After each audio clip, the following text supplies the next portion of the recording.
감사합니다. 들려요? 이거? 네. 제가 매주 목요일 매달 마지막 목요일 이 시간에 이제 다림줄 강의라는 걸 하게 됐는데, 그것을 위해서 이 중요한, 너무나 귀중한 그 중보기도 시간을 할애해 주셔서 최 목사님과 모든 분께 진심으로 감사합니다. 잠깐만요.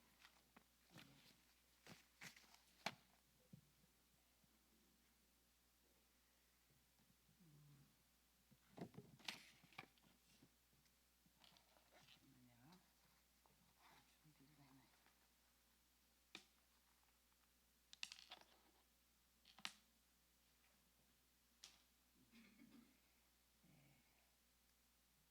제 이름은 강태옥입니다.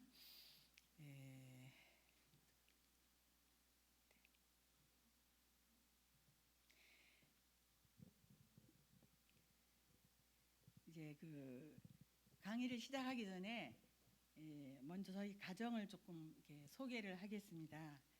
저는 강원도에서 성장했고요. 대학을 대구로 가서 경상도 남자하고 결혼해서 49년 차입니다. 놀라지도 않으시네요.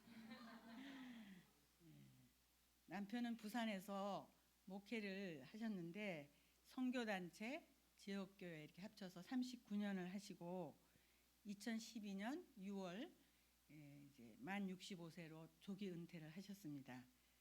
저희는 딸이 셋이 있는데요.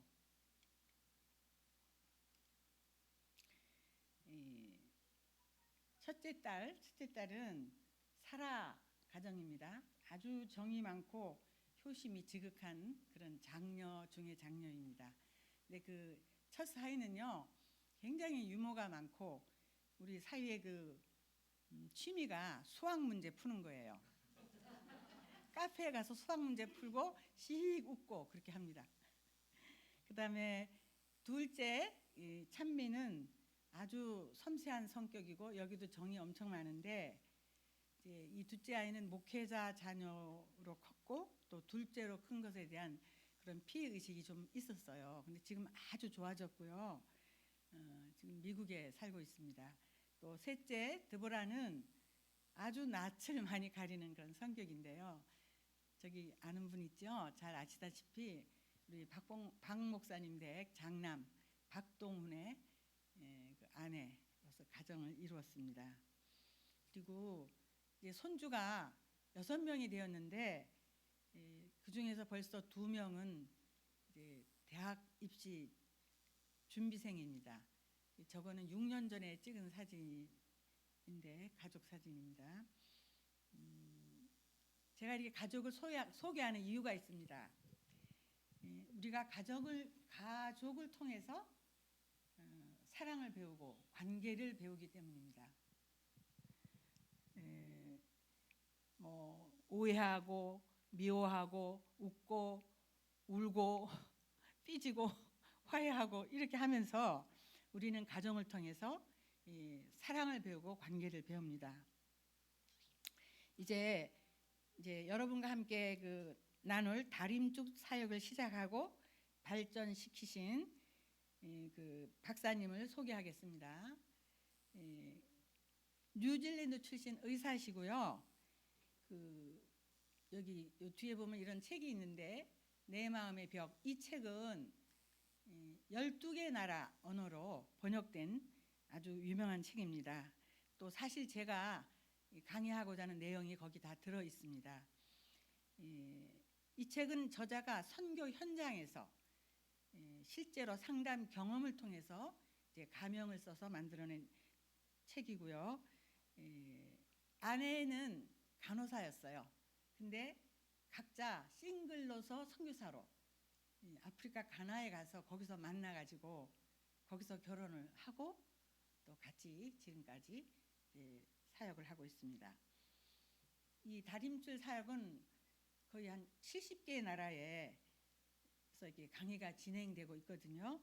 수많은 개인과 가족과 교회 이런 공동체에서 이 하나님의 살아있는 은혜가 이제 역사하는 그런 도구입니다. 이제 브루스 박사님은 지금 그 85세 고령이거든요. 이제 뉴질랜드에 이제 계시면서 전 세계로 이제 다니시면서 이제 말씀을 통한 치유 세미나를 하시는데, 지금은 이제 그 팬데믹 상황이 지금 2년 넘게 되고 있잖아요. 그래서 지금은 이제 줌으로 하시는데, 작년 7월에는 이제 한국에서는 제가, 또 미국에서는 저희 딸이 이렇게 동참해서 또 세미나를 또 참석을 했었어요. 너무 좋은 시간이었고요. 이제 브루스 탐슨께서 아주 젊었을 때 있었던 일입니다. 이제 진료실에서 어떤 사람이 왔는데, 그 사람이 나이는 40살이에요. 근데 이 속은 꼭 저기 4살 먹은 어린애 같은 거예요. 그래서 너무 이 사람 때문에 힘들고 그래갖고 하나님 앞에 투정을 했어요. 하나님, 왜 이런 사람을 저한테 붙여주셨어요? 저 너무 힘들어요. 그러니까 하나님께서 깜짝 놀랄 말씀하십니다. 브루스야, 네가 내 마음을 알고 싶다고 그랬지? 내 마음을 알게 해주려고 내가 이 사람을 너한테 보냈단다. 그러면서 나는 이 사람을 보기만 하면 너무 마음이 아프고 슬프단다. 그런데 이런 사람이 전 세계에 너무너무 많단다. 그렇게 말씀을 하시면서, 나는 네가 이 사람을 통해서 내 마음을 알기 원하고 또 더욱더 알아서 그 사람들을 돕기를 원한다고 이렇게 말씀을 하신 거예요. 그래서 그 깨달음을 알고서부터 브루스 박사님이 더욱더 말씀을 많이 묵상하고 외우고, 하여튼 990개의 구절을 외우셨다고 하더라고요. 그리고 기도를 많이 하시면서 이 사역을 발전시켜 오셨습니다. 우리 다 같이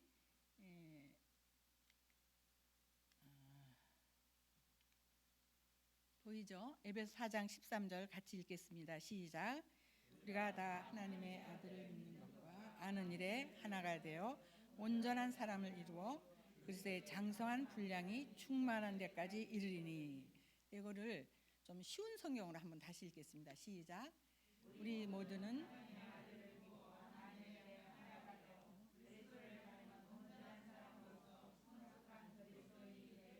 네, 여기서 믿고 아는 일, 여기 좀 주목해 주시기 바랍니다.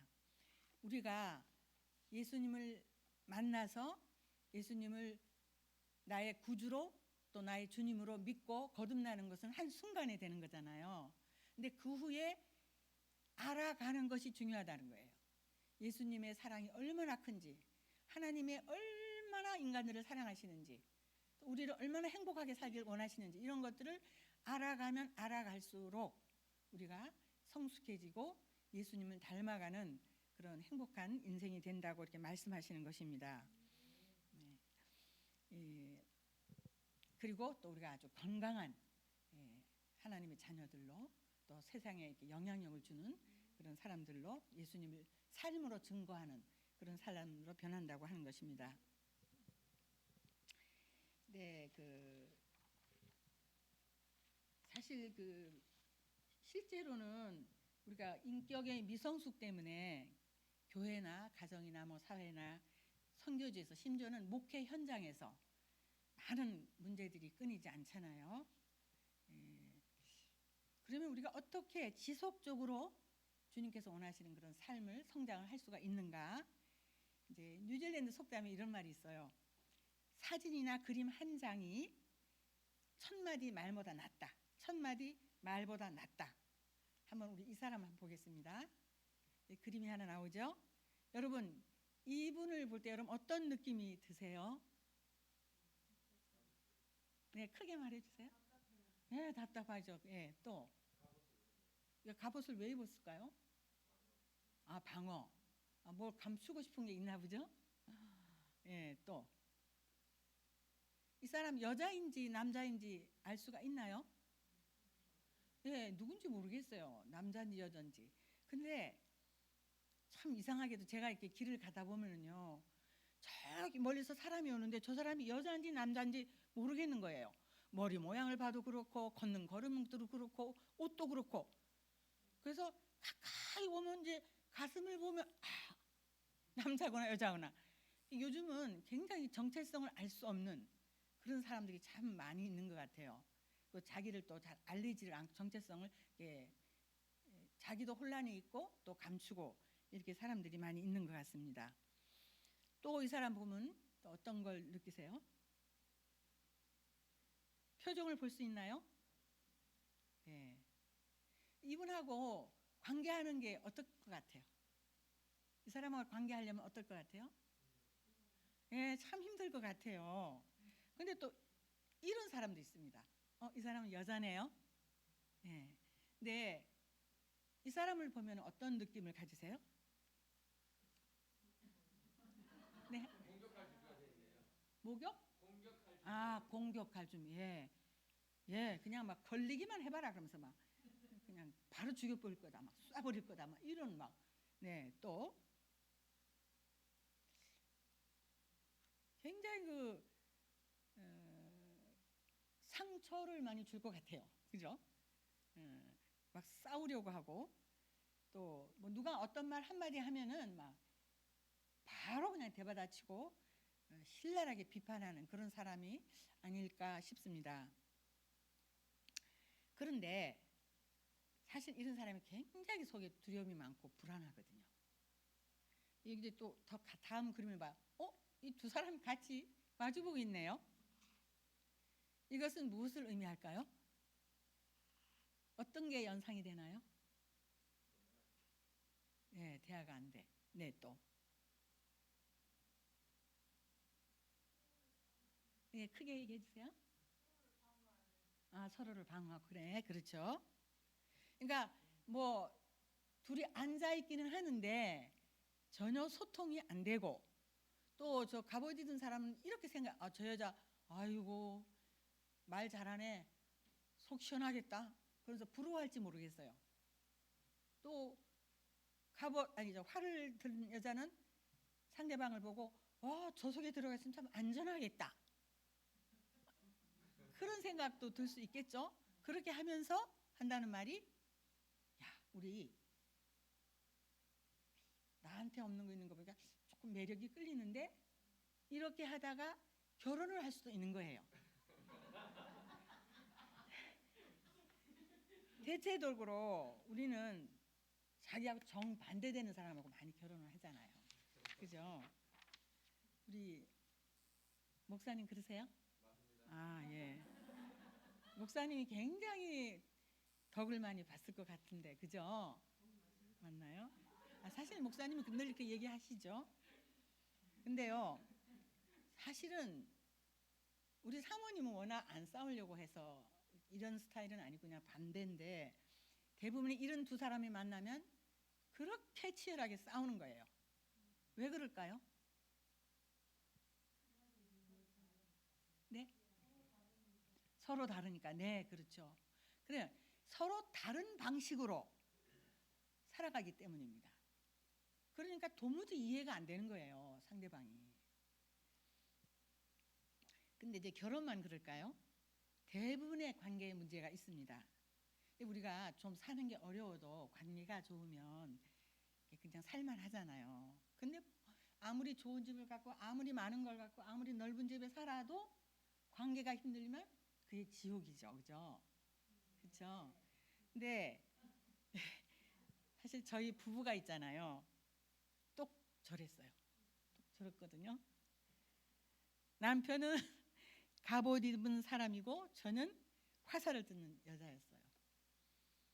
네, 남편은 어머니의 그 수동성을 많이 담고 크신 것 같고요. 속두려움이 참 많은 것 같더라고요. 또 저는 조현병에 걸려서 자나깨나 아버지를 괴롭히는 그런 어머니를 보고 자랐습니다.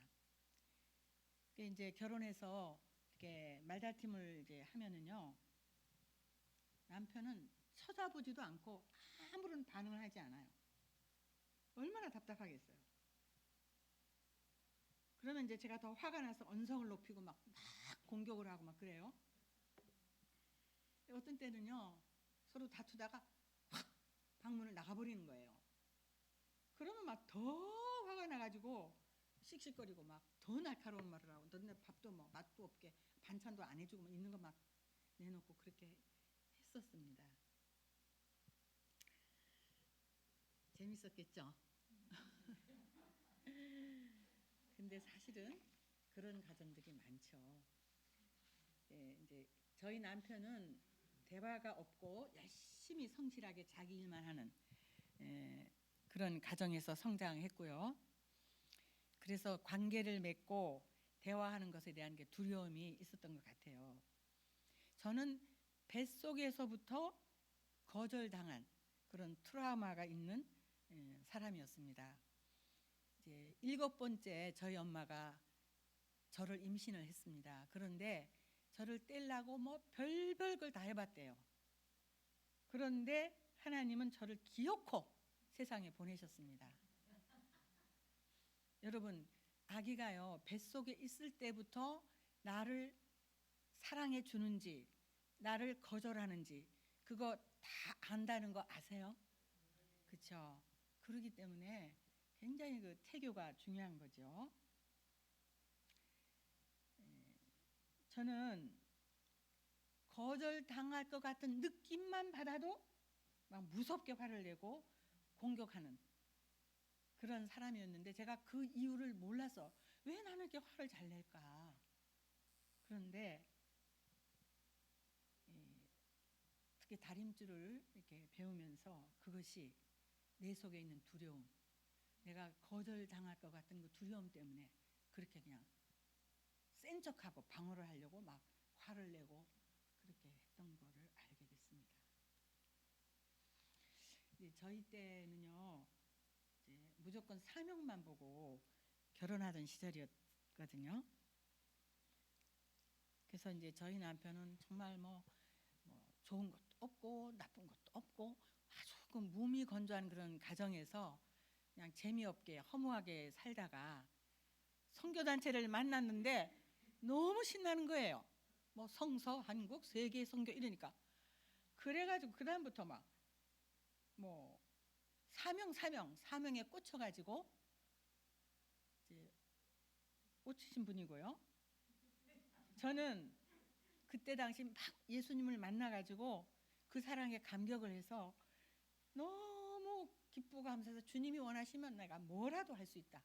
뭐 죽기도 하고 살기도 하고 이러면서 제가 그 당시 이제 선교 훈련을 받고 있었는데 미국에 이 비자 나오는데 그것도 다 버리고 부산 캠퍼스 개척을 위해서 이제 결혼을 해서 결혼을 한 것입니다. 그러니까 근데 이제 결혼해서 첫 아기를 낳기 전까지는요 제가 매일 5시에 일어나서 임신을 했는데도 커피를 한 잔 마시고 빈속에 2시간 동안 하나님과 깊은 교제를 했습니다. 그때 저희 남편이 제가 천사인 줄 알았다더라고요. 뭐 잔소리를 하나 뭐 싫은 소리를 하나 너무너무 순종을 잘하고 하니까 뭐 구두 닦아주고 옷 입혀주고 넥타이 매주고 그건 제가 이제 어렸을 때 저희 어머니가 아프기 전에 정신이 잠깐 괜찮을 땐 그렇게 하시는 분이거든요. 그거를 보고 그렇게 해줬더니 경상도 사람 그거 본 적이 없어가지고 뭐 너무 놀래가지고요. 예. 근데 또 남편에 대한 불만도 다 하나님한테 가서 아래요. 딱 고자질하면 뭐 속이 시원하고 아무렇지도 않은 거예요.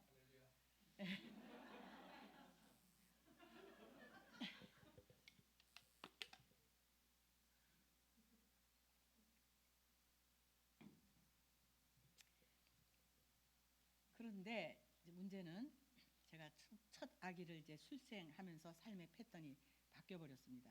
그 아기는 모유가 절대적으로 부족한데 우유는 절대로 안 먹는 거예요. 우유 한 방울만 들어가면 자지러지게 이렇게 우는 거예요. 그리고 밤이면 밤마다 기저귀에다 똥을 이렇게 묻히는데 큰 세숫대로 한가득 되는 거예요. 아침 되면. 그러니까 저는 맨날 비몽사몽간에 정신을 못 차리고 사니까 너무너무 공고해진 거예요. 보건소에 가서 물어보니까 영양실조에 의한 설사라는 거예요. 애가 얼마나 가벼운지 돌이 다 됐어도 제가 한 손으로 이렇게 안고 다녔었거든요. 근데 이런 그 아기나 아내에 대해서 남편은 아무 관심이 없어요. 오직 양양양양. 그러니까 이제 얼마나 못마땅하겠어요, 제가. 그러니까 저는 우리는 전혀 사랑하지도 않는 것 같은데 왜 애를 많이 낳지? 왜 애가 많아졌어? 정말 그런 생각도 할 때가 있었어요. 그러면요, 우리가 어떻게 하면 서로 사랑하고 또 인격적인 관계를 맺으면서 이렇게 하나님이 원하시는 그런 본래의 그 삶을 살 수 있을까요? 특히 이제 우리는 이제 범죄한 후에 에덴에서 쫓겨났잖아요. 그래서 우리 모든 사람들 마음속에는 근본적으로 거절감이 있습니다. 그래서 누가 나를 거절할까봐 두렵고 또 상처받을까봐 두렵고 이런 게 다 있어요. 그러니까 이렇게 있으니까 내 코가 이제 석자니까 누구를 사랑하고 관계 맺는 게 잘 안 되는 거예요. 그런데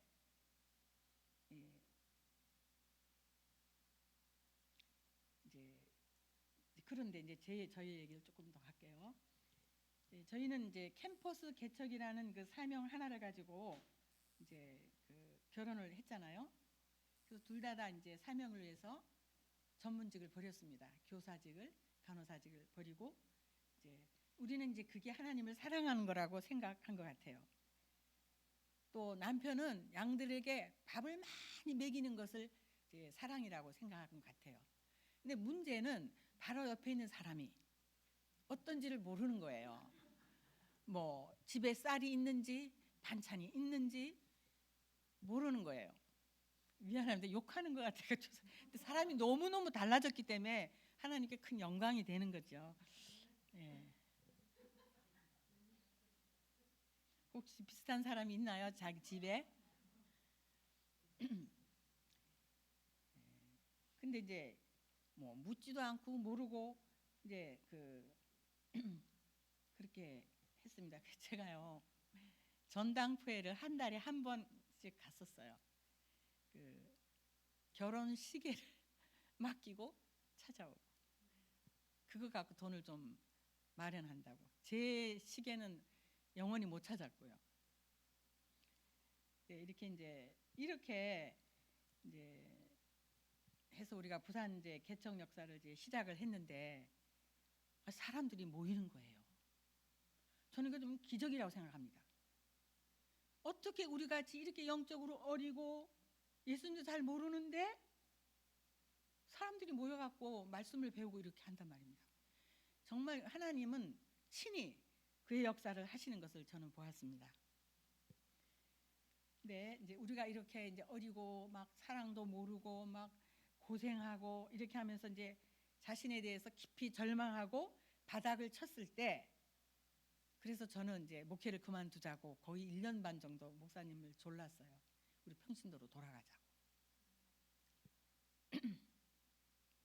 그때 하나님께서 말씀하셨습니다.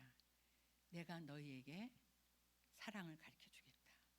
내가 너희에게 관계를 가르쳐 주겠다.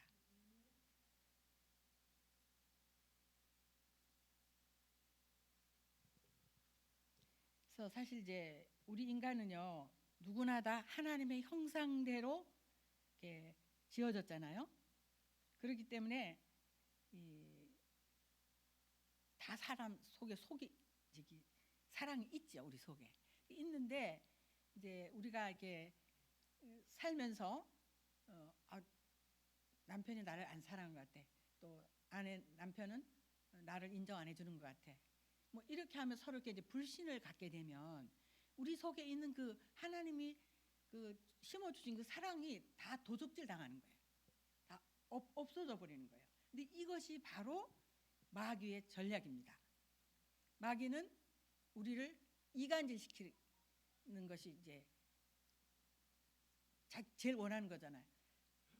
이간질해서 하나님과 우리 관계를 떨어뜨리고 부부 관계를 깨뜨리고 형제와 형제 사이를 깨뜨리고 살인하고 이렇게 만들었잖아요. 우리를 불행하게 만들고 지옥에 가게 하는 것이 마귀의 목적이기 때문에 마귀는 우리가 이렇게 불신 가운데 있을 때 이 마음속에 두려움을 갖고 상대방 신뢰를 못할 때 딱 그걸 이용해 갖고 이제 우리를 이제 공격을 하는 것이죠. 그래서 오늘날 이 많은 결혼 생활 가운데 이제 문제가 생기죠. 뭐 가정에서뿐만 아니라 뭐 사회 곳곳에 학교 뭐 어디든지 있습니다. 근데 여러분은 예수님께서 하나님께서 내가 너에게 관계를 가르쳐 주겠다 했는데 관계가 뭘까요? 관계. 응? 마이크 때문에 좀 더 크게 분명하게 말. 아, 네, 아이고 그래요, 맞아요. 주거니 받거니 맞아요. 그러니까 주거니 받거니 하려면 내가 나를 상대방에게 보여주고, 보여주고 알려주고 또 상대방도 자기를 이렇게 좀 보여주고 이렇게 하면은 관계가 이루어지잖아요. 우리는 그런 거 갖다 관계성이 된다 이렇게 말하잖아요, 그죠? 근데 우리가 만약에 이제 그 결혼 시절에 사실 내가 이런 게 두려워서 그렇게 화를 냈어요. 여보 미안해요 이렇게 했다든지 또 남편이 나는 공격당할까봐 내가 사실 속도름이 많거든. 그렇게 해서 우리가 이렇게 주고받고 얘기를 하면 서로를 좀 알아가게 되고 이해하게 되고 또 불쌍히 여기게 되고 또 사랑하게 될 건데 그런 거를 이제 할 줄을 몰랐던 거예요. 그래서 이제 하나님께서 우리에게 가르쳐 주신다고 하시면서 하시는 말씀을 보겠습니다. 예수님께서 말씀하신 그 대계명 가장 첫째 되는 계명 읽겠습니다. 다하고 목숨을 다하고 너의 하나님을 사랑하라. 이것이 첫째는 계명이요 둘째는 그와 같으니 내 몸과 같이 사랑하라 하셨습니다. 여러분 여기에 이것은 정말 그 우리 가운데 그 우리 속에는 두려움을 다룰 수 있는 아주 첫째 되는 그런 아주 중요한 말씀인데요. 이 말씀에서 사랑이라는 말이 몇 번 나오나요?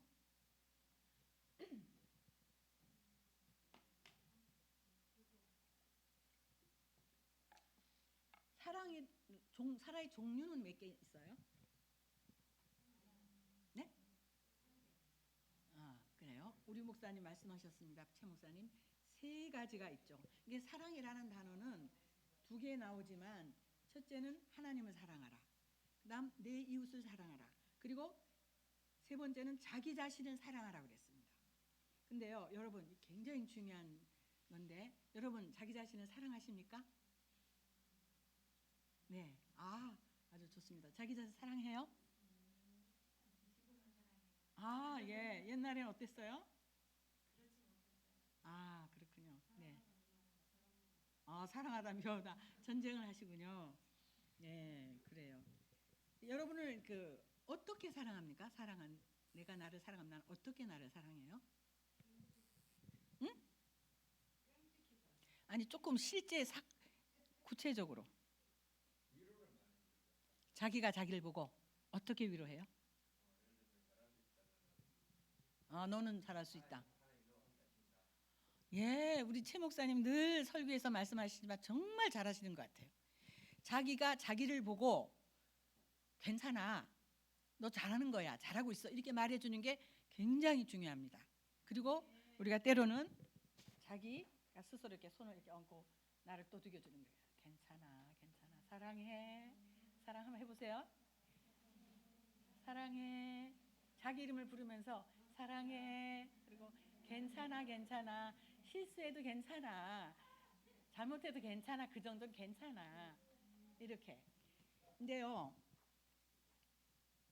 정말 이 질문은 우리가 자기 자신에게 해봐야 되는 아주 좋은 질문입니다. 왜냐하면 내가 내 자신을 사랑하는 만큼 내 옆에 있는 이웃을 사랑할 수 있기 때문입니다. 또 이것은 예수님이 주신 아주 중요한 계명이고요. 그랬잖아요. 크고 첫째 되는 계명이요. 그리고 이제 이 세 가지가 다 이제 크고 첫째 되는 계명이라고 그랬잖아요. 그 둘째가 이거고. 그러면은 예,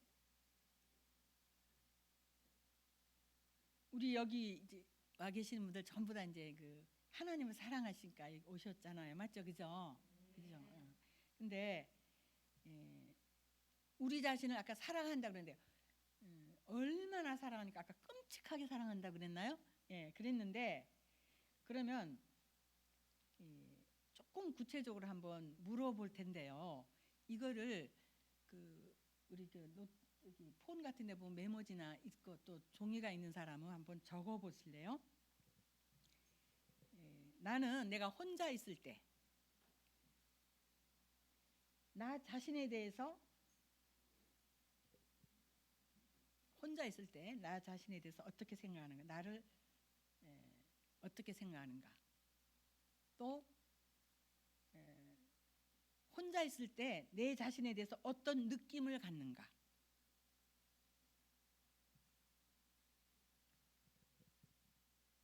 또 내가 혼자 있을 때 내 자신에게 내가 뭐라고 말하는가. 아까 이제 최 목사님 참 잘 말해 주셨는데요. 내가 혼자 있을 때란 말을 왜 하냐 하면 우리는요, 내 자신을 내가 스스로 싫어하면서도 사람들한테 사랑받고 싶고 인정받고 싶어서 굉장히 거짓되게 많이 행동을 합니다. 그러니까 아무도 없을 때, 나 혼자 있을 때 나는 나를 어떻게 생각하는가, 예, 그걸 아주 정직하게 말할 수 있으면 굉장히 중요한 것이 되고, 이것이 이제 우리가 사랑을 배우는 기초가 됩니다. 이렇게 나는 혼자 있을 때 자신에 대해서, 이게 좀 말이 어려서니 그렇게 안 했는데, 어떤 종류의 생각을 하는가, 이게 어떻게 생각하는가, 자신 어떤 종류의 생각을 하는가. 그러니까 사실 내가 솔직히 말해서 내가 나를 좋아하나? 사실 많은 사람들이 자기를 좋아하지 않습니다. 그런데 아까 말씀드렸듯이 사람들이 자기를 나를 좋아하도록 많이 꾸며요. 많이 거짓되게. 뭐 그거는 외모도 그럴 수 있고, 뭐 내가 뭐 고상한 척할 수도 있고, 뭐 아주 착한 척할 수도 있고, 막 그렇게 실제 자기는 안 그런데 이제 거짓된 자아로 이렇게 사는 때가 많은 거죠. 그리고 한 가지 하나만 더 질문하겠습니다. 여러분은 내 자신을 어떻게 다루십니까? 그러니까 어떻게 취급하십니까? 저는 이제 솔직히 제가 굉장히 좀 게으른 데가 있어요. 그래갖고 세수를 잘 안 할 때가 있어요. 이제 오늘 목욕했으면 오늘 저녁에 안 하고 그 이튿날도 안 하고 뭐 그럴 때가 한 번씩 있는데, 제가 그러면서 내가 나보고 그래, 넌 니를 그렇게 취급할 기가, 나를 그냥 함부로 막 취급을. 그리고 또 제가 한 번씩 가다가 이렇게 괜히 밤에 자다가 뭐가 먹고 싶을 때가 있어요. 중독까지는 아니지만 그럴 때 이제 그렇게 하고 내가 그래, 너는 왜 너를 그따위로 취급을 하냐, 내가 나보고 그렇게 말을 할 때가 있어요. 굉장히 중요합니다.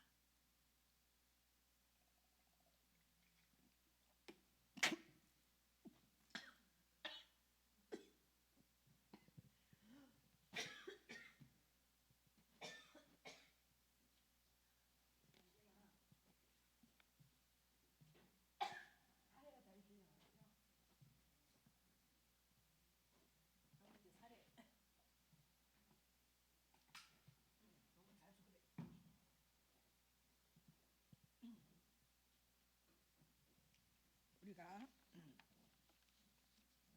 이런 질문을 통해서 내가 내 자신과 어떤 관계를 맺고 있는지 알게 될 것입니다. 여러분, 자기를 사랑하는 것이 이기적이 아닙니다. 아주 건강한 삶의 방식입니다. 이 질문에 대한 답의 기초에서 아까도 얘기했지만 하나님께서 우리가 이제 우리의 관계를 치유하시기 시작하시는데요. 그러면 결혼 생활이 변화되고 모든 관계들이 달라집니다.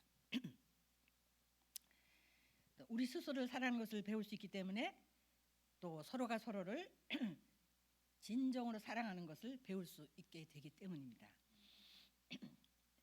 저는 저 자신을 좋아하지 않았습니다. 열등감이 심해서 내게 속한 것은 다 열등해 보였습니다. 심지어 제가 태어난 곳 강원도도 열등하고 제가 속했던 선교단체도 열등하고 또 내가 다닌 학교도 별로고 굉장히 수치심 엄청나게 많았는데요. 수치심 얘기는 나중에 좀 더 할 거고요. 그런데 하나님께서 이런 저를 보고 저를 엄청나게 사랑한다고 하시는 거예요. 어느 날 예수님이 저를 위해서 제가 겪어보지 볼 수 없을 정도의 극심한 모욕과 수치를 내 대신 당하시고 대신 저주를 받으시고 십자가에서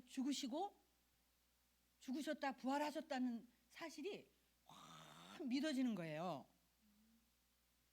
그러니까 제가 제 자신을 생각하는 것이 달라졌습니다. 내 자신을 존귀하게 여기게 되고 괜찮아 말할 수 있게 되고 사랑하기 시작했습니다. 그러니까 이제 사랑을 이렇게 알아가니까 이제 남편도 존중하게 되고 사랑하게 되고 또 격려하게 되고 그렇게 되었습니다. 그렇습니다. 우리가 자기를 사랑하는 것이 인생의 엄청난 도전입니다. 엄청난 변화입니다. 그래서 이제 예수님께서 이 말씀 Great Command, 크고도 제일 위대한 그런 그 계명이라고 말씀하신 것입니다. 근데 우리가 우리 자신을 좀 더 이해하려면 질문이 좀 더 필요합니다. 이제 우리의 세계관을 좀 봐야 되는데요. 이 세계관이라는 건 뭐 내가 세상을 어떤 눈으로 보는가 그런 거죠. 근데 내 세계관에 따라서 내가 누구와 결혼할지 결정이 되고 또 결혼을 안 할 수도 있고 요즘은 뭐 3가지가 아니라 뭐 7가지를 포기한다고 그러잖아요. 그러니까 돈 없으면 결혼 안 해. 뭐 이런 가치관. 그다음에 애도 안 낳아. 그런 거 다 그 가치관에 이제 딸린 거잖아요. 그래서 이렇게 세계관을 따라서 내가 무엇을 결정하는데 영향을 주기 때문에 참 이제 좀 생각을 해봐야 되는데 여기 보면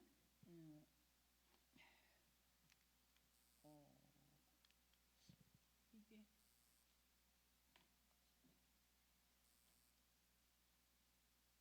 예. 나는 누구인가? 존재론이죠. 나는 누구인가? 그다음에 나는 어디 와서 어디로 가는가? 이런 목적론. 어렵게 말. 또 내게 가장 가치 있는 게 뭔가? 어떤 가치관. 이런 것들을 조금 합쳐서 이제 세계관이라고 하는데 우리가 이런 것을 아는 것을 누구로부터 배웁니까? 보통 이제 내가 성장한 가정에서 부모님으로부터 또 학교 다닐 때 선생님으로부터 또 또래 집단으로부터 이런 영향을 많이 받죠. 그런데 하나님은 이 모든 이 지식의 근본이 무엇인지를 말씀하고 계십니다. 그것은 바로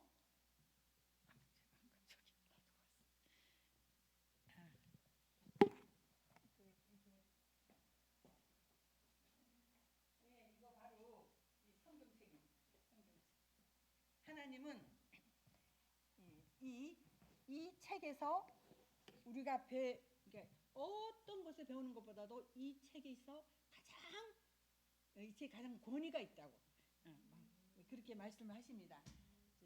그 존 위크필리도 그런 말이에요. 성경은 모든 신자에게 최고의 권위다 이렇게 말을 했습니다. 그래서 성경에서 뭐라고 말하는가가 중요하죠. 근데요, 성경은 우리를 향해 쓰신 하나님의 사랑의 편지라는 말 많이 들어보셨죠? 하나님이 하나님을 거역하고 배반하고 또 배반하고 또 배반하는 그런 죄인들을 얼마나 사랑하면은 66권의 책으로 우리에게 편지를 썼겠습니까? 여러분 연애하실 때 편지 써보셨죠? 몇 장까지 써보셨어요? 두세 장, 어떤 사람은 6장 이렇게 쓴 사람도 있긴 한데 어쨌든 사랑의 편지를 얼마나 사랑하면 66권을 쓰셨겠습니까?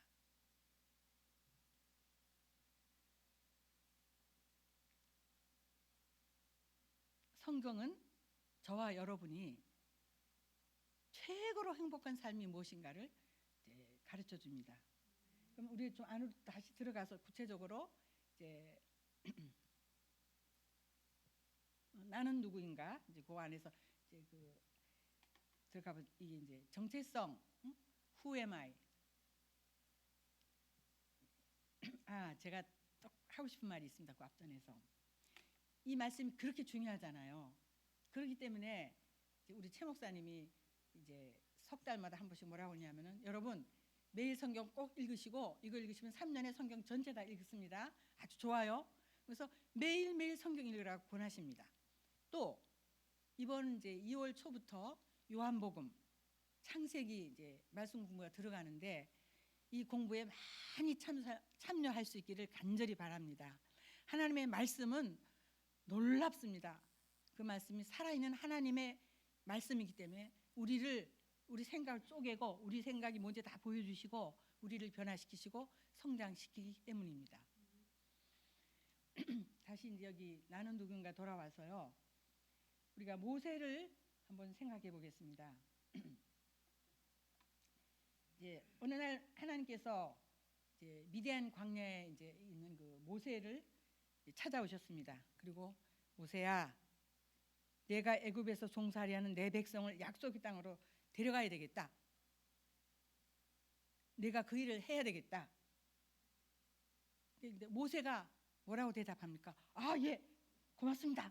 아이고 기다렸습니다. 잘하겠습니다. 그렇게 했나요? 네? 아니요. 그러면요? 네, 내가 누군데 내가 어떻게 그런 일을 합니까? 말도 안 됩니다. 모세가 Who am I? 내가 누굽니까? 그러니까 모세는 정체성의 위기를 겪고 있었던 것입니다. 여러분 잘 아시다시피 모세는 석 달 만에 바구니에 담겨서 나일강에 버려졌습니다. 바로의 그 딸이 그 바구니에서 아이를 발견하고 데려가서 애굽의 왕자까지도 됐어요.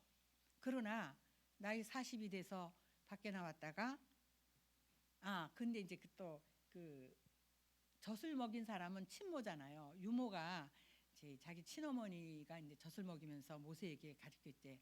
너는 히브리인이야. 잊지 말아야 돼. 꼭 기억해야 된다.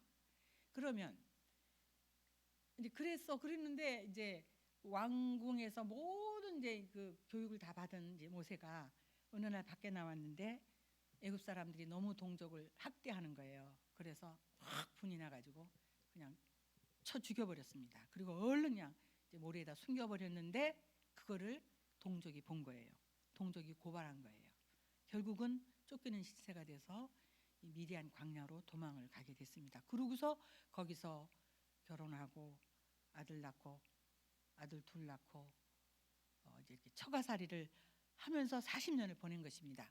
그러니 이제 80살이 됐는데 나타나셔서 이렇게 말씀하시니까 모세가 기가 막힌 거예요. 내가 뭔데 내가 그런 일을 하냐고. 나는 양치기다. 이방 땅에 처가살이하는 양치기다. 이런 생각을 한 것이죠. 그런데 또 하나님의 대답이 또 참 이상해요. 너무 엉뚱한 것 같이 안 들립니까? 내가 누구냐고 묻는데 하나님은 뭐라 안 하시고 하나님 자신이 나는 누구다고 말씀하시는 거예요. 같이 읽겠습니다. 시작. 그리스도의 한 자입니다.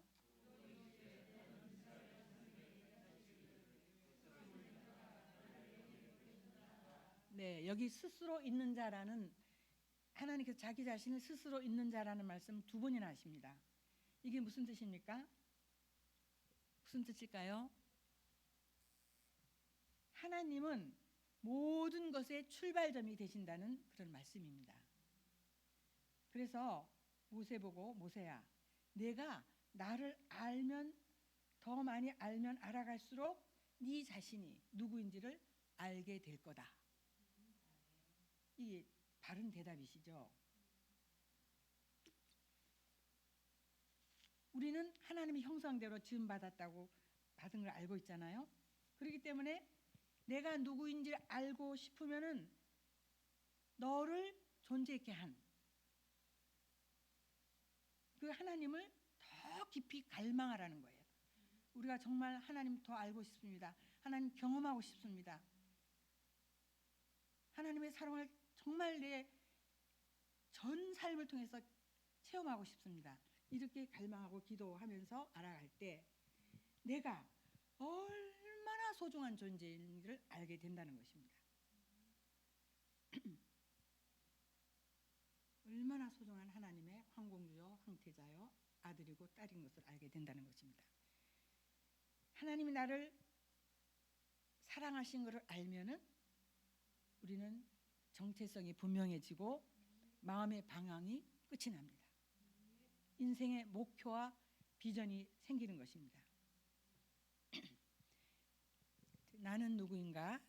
저는 이것이 아주 저희 어렸을 때부터의 질문이었습니다. 제가 11살쯤 되었을 때 언니들끼리 모여서 얘기를 하는 걸 엿들었는데요. 제 태호기는 엄마가 병든 후에 이렇게 태어났기 때문에 엄마 정신병이 유전됐을 거야. 제가 어렸을 때 굉장히 그 행동 과다 같은 행동을 많이 과다 증상 같은 그 ADHD 그런 행동을 많이 했기 때문에 그런 것 같습니다. 근데 이 말은 제 어린 가슴에 비수로 꽂혔습니다. 나는 왜 이런 환경에서 태어났나? 왜 살아야 하는지 너무 허무하고 너무 슬프고 우울했습니다. 이제 대학에 가서 성경 공부를 하면서 내가 누군지 조금씩 이제 알아가게 됐는데요. 그때 이런 생각을 하게 됐습니다. 내가 만일 예수님을 못 만났다면 자살했거나 미쳐버렸을 사람. 이게 제 정체성이었습니다. 과거에. 저는 어머니가 경제적인 이런 몰락으로 충격을 받고 이제 요즘으로는 조현병이라죠. 조현병에 걸린 후에 태어났습니다. 그 환각과 환시와 환청이 말도 못해요. 맨날 뭐가 바뀌었다 그러고 없어졌다 그러고 얼마나 불안하고 그러니까 막 소리를 지르고 밖에서는 집안에서 늘 그렇게 하는데 제가 이런 엄마 밑에 성장하면서 제가 사춘기를 지날 때 보니까 제 속에 늘 불안과 두려움이 가득한 것을 이제 보게 됐습니다. 여러분 지금 제가 여러분 보시기에 불안해 보이십니까? 네, 그렇죠. 저는 예수님을 만났고 또 예수님을 알아가면서 변하고 있고 성장하고 있습니다. 제 존재가 바뀌고 사람이 변할 수 있다는 것, 이것은 살아계신 하나님만이 할 수 있는 일입니다. 우리 인생 최고의 권위를 가지신 하나님의 말씀의 능력입니다. 제가 20대 초반 정체성의 위기 속에서 자신의 너무 거짓되고 그래서 연극 배우 같은 모습에 절망하던 중에 2주 동안 하루에 8시간씩 말씀을 묵상하는 시간을 가진 적이 있었는데요. 복음서를 묵상하는데 하나님이 그 하나님의 사랑이 제 속에 막 부딪혀 왔습니다. 그동안 하나님의 전능하심을 불신하고 하나님의 사랑을 이론적으로만 알고 있었던 제게 회개의 영이 임하였습니다. 하나님을 믿지 못하고 산 불신의 죄가 가슴으로 또 부딪혀 오는데 매일 울었습니다. 또 창조주 하나님이 나같이 거짓되고 이 부패한 죄인을 사랑하셔서 나와 똑같은 육신이 되어서 찾아오신 이 믿을 수 없는 이 사건이 실제 이미 믿어졌습니다. 그 엄청난 사랑이 바로 나를 위한 것임이 알게 됐을 때 제 가슴이 막 터질 것 같았어요. 그래서 그동안 하나님을 신뢰할 수 없어서 내 인생을 맡길 수 없었던 죄, 또 내가 원치 않는 길로 인도하실까 하는 그 불신을 가지고 살았던 그 불신으로 두려워했던 죄들, 이런 것들을 날마다 회개하면서 제 가슴에서 흐르는 눈물이 뭔지를 알았어요. 날마다 울었습니다. 근데 이제 이렇게 하나님의 절대적인 사랑이 저의 가슴을 가득 채우니까요, 제가 무서울 게 없는 거예요. 하나님께서 내 인생을 베스트로 인도하실 것을 믿게 되었고요. 당시 이제 그 미국 선교 후보였는데 저 혼자만 텍사스로 이제 그 비자가 나왔어요. 근데 전혀 두렵지가 않은 거예요. 하나님이 나를 사랑하시는데 내가 어디 가서 혼자 가도 나는 혼자가 아니야. 그리고 이제 제가 정말 갈수록 감사하게 되는 것은 제가 이 다림줄 공부를 하면서 내가 누구인가, 이 정체성을 아주 분명하게 알게 됐다는 것입니다. 사실 여러분과 저는 아직도 뭐 많이 부족하죠. 또 계속해서 이렇게 그 성장해 가야 되는 그 과정 중에 있습니다. 그렇지만 나는 너무너무 보배롭고 존귀해서 값으로 계산할 수 없는 이런 고귀한 존재라는 것, 그런 하나님의 아들이고 딸이라는 것, 이 정체성을 여러분 날마다 선포하는 것이 아주 필요합니다. 어떤 분은요, 날마다 거울 앞에서 굉장히 자존감이 낮은 사람인데 나는 하나님 앞에서 존귀한 자다, 나는 고귀한 자다, 하나님이 핏값으로 사신 존귀한 자다, 값으로 계산할 수 없는 가치로운 자다, 이걸 날마다 외쳤다고 그래요. 얼굴이 변하고 생각이 변하고 인생이 변하는 것을, 그런 얘기를 엄청 많이 들었습니다. 저도 사실 그런 사람 중에 한 사람입니다. 그리고 내게 두신 하나님의 계획도 더욱 알게 되었고요. 또 나의 이 슬프고 너무나 운명적인 그런 과거의 아픈 과거도 또 약재가 되어서 하나님께서 쓰신다는 것을 알게 되었고요. 정말 주님을 좇는 것이 최고의 행복의 이름을 날마다 고백하면서 살고 있습니다. 하나님은 아모스에게 이렇게 말씀하십니다. 이 아모스 7장 7절 8절을 같이 읽겠습니다. 시작. 또 내게 보이신 것이 이러하니라. 다림줄을 가지고 쌓은 담 곁에 주께서 손에 다림줄을 잡고 서셨더니 하나님께서 여기까지. 이 보면은 이 다림줄 얘기가 나오는데 제가 잠깐 다림줄을 보여드리겠습니다. 이렇게 추로 달려 있는 건데요. 이것은 어디를 향하고 있나요? 끝이 추가? 사실은 이게 중력의 법칙에 의해서 지구의 그 중심을 이렇게 향하고 있습니다. 이것을 건축할 때 벽이 삐뚤삐뚤 쌓이지 않고 바르게 쌓이기 위해서 그 당시에도 사용을 했고요.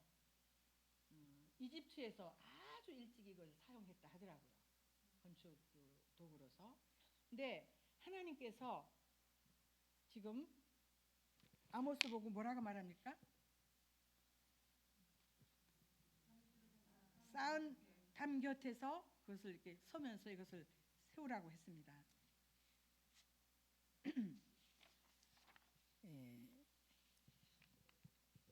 건물을 안정감 있게 이렇게 세우려면은 기둥과 벽에다 다림줄을 나란히 이렇게 맞춰야 합니다.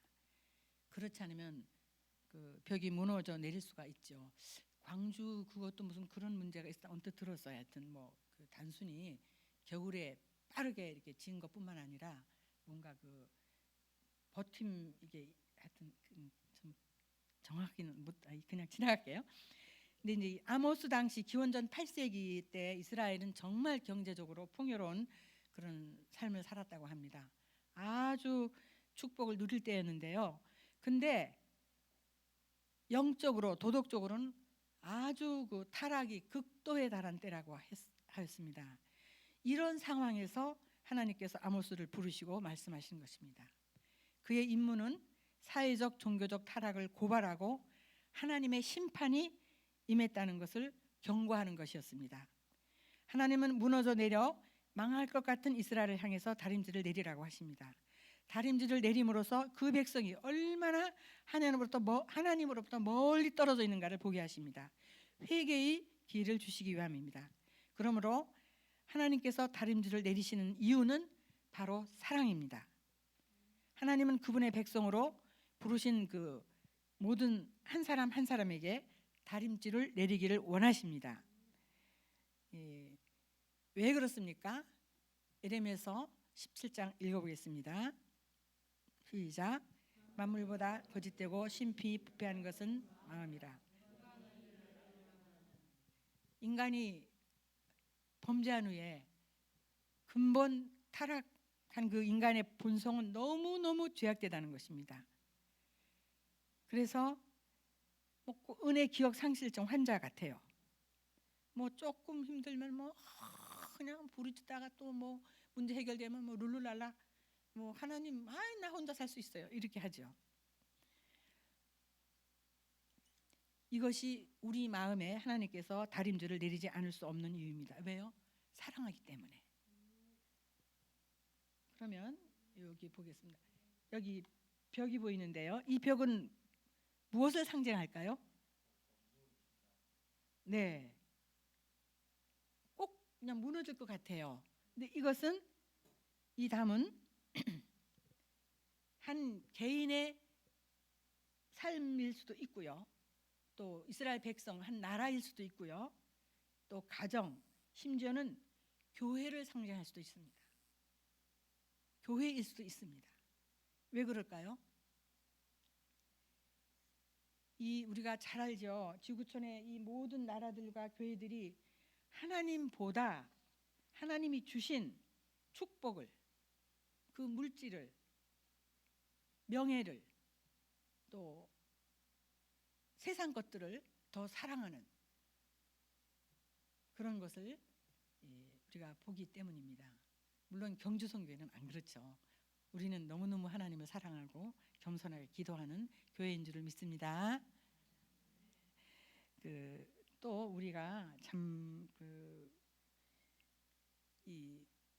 이렇게 무너지기 쉽다고. 네, 우리가 또 예레미야 4장 19절을 좀 읽겠습니다. 시작. 슬프다 아프다 내 마음이 답답하여 잠잠할 수 없으니 이는 나의 심령이 나팔 소리와 전쟁의 경보를 들음이라.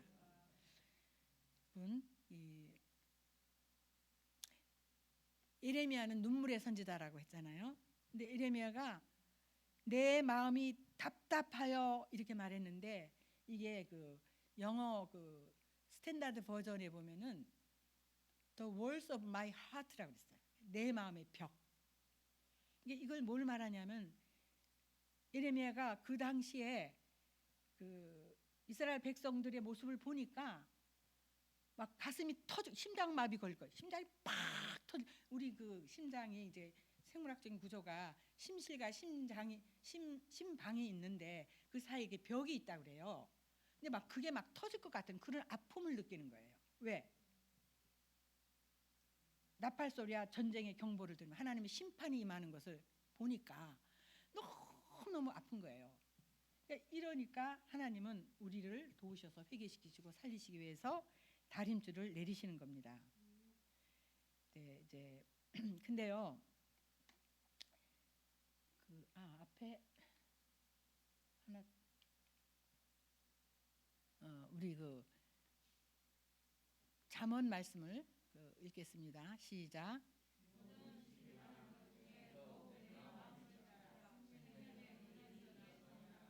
네, 이 성경에 보면 이 마음이라는 단어가 엄청나게 많이 나오는데요. 그만큼 이제 마음이 중요하다는 거죠. 생명의 근원이 우리 마음에서 나온다 했잖아요. 그만큼 중요하기 때문에 이게 히브리 말로는 레밥이고요. 그 다음에 이제 헬라 영어로는 이제 카디악인데 이제 실제로 우리 그 의학 용어도 심장마비 카디악 어레스트 그러거든요. 근데 그게 이제 헬라어로 이제 그대로 영어로 쓰였는데 어쨌든 이 단어가요. 어떤 때는 뭐 그 정신이라는 말로 쓰이고 생각이라는 말로 쓰이고 감정, 의지 뭐 여러 가지로 이렇게 쓰여 가지고 이것이 이렇게 많이 성경에 쓰였다는, 다시 말하면 이것은 그만큼 마음이, 우리의 마음이 중요하다는 거죠. 왜 하나님께서 너희는 마음을 다하여 그렇게 말씀하시겠어요? 그러니까 하나님은 성경에서 하나님 너희 마음을 보시는 분이시다. 우리는 이제 막 겉문장하게 아무렇게 하지만 하나님 우리 마음의 중심을 보시잖아요. 그래서 이 마음은 이제 우리 속 사람 전체를 의미합니다. 그리고 예수님은 하나님이 우리에게 내려주신 신성한 다림줄이십니다. 그게 무슨 말이냐면 이 다림줄은 하나님의 사랑이고 하나님의 진리의 말씀입니다. 이것이 우리 마음에 내려진 다림줄입니다. 이것을 볼 때 내가 하나님의 진리의 말씀에서 하나님의 사랑에서 빗나간 것을 알 수가 있는 거거든요. 그래서 우리는 이제 앞으로 계속되는 이제 강의를 통해서 이 하나님께서 우리에게 주신 신성한 다림줄 예수님을 더 많이 알아갈 수 있기를 간절히 바랍니다. 그래서 내 자신이 어떤 자인지 더 많이 발견하고 회개하고 바로되고, 그리고 또 하나님 사랑을 더 많이 알아가서 예수님의 성품에까지, 예수님에까지 자라가는 그런 우리의 여정이 될 수 있기를 간절히 바랍니다. 맞춰서 기도하겠습니다. 하나님 아버지 감사합니다. 우리에게 하나님의 사랑을 알게 하여 주옵소서. 하나님의 사랑을 알기 위해서 내 자신을 더 알아가게 하여 주옵소서. 그리하여서 저희가 변화되고 주님을 닮아가고 그래서 주님의 영광을 드러내는 하나님의 아들과 딸로서 살 수 있도록 인도하여 주옵소서. 예수님의 이름으로 감사드리며 기도하였습니다. 아멘. 감사합니다. 우리 박수로 우리 사모님 수고하셨습니다. 예.